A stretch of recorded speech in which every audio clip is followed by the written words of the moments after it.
তীব্র তাপপ্রবাহের কবলে দক্ষিণ এশিয়া। অতিরিক্ত তাপমাত্রার কারণে দিন দিন অসহনীয় হয়ে পড়ছে জনজীবন। জলবায়ু পরিবর্তনের কারণে আবহাওয়ার এমন বিরূপ আচরণ বিপাকে ফেলছে এই অঞ্চলের মানুষদের।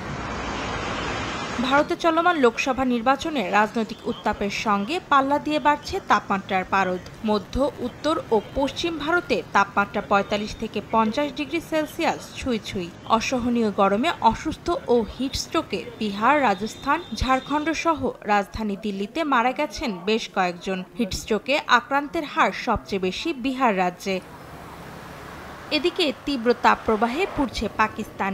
গেল সপ্তাহে তাপমাত্রা গিয়ে ঠেকে ৫২ ডিগ্রি সেলসিয়াসে। এরই মধ্যে পাকিস্তানে দেখা দিয়েছে দাবানল।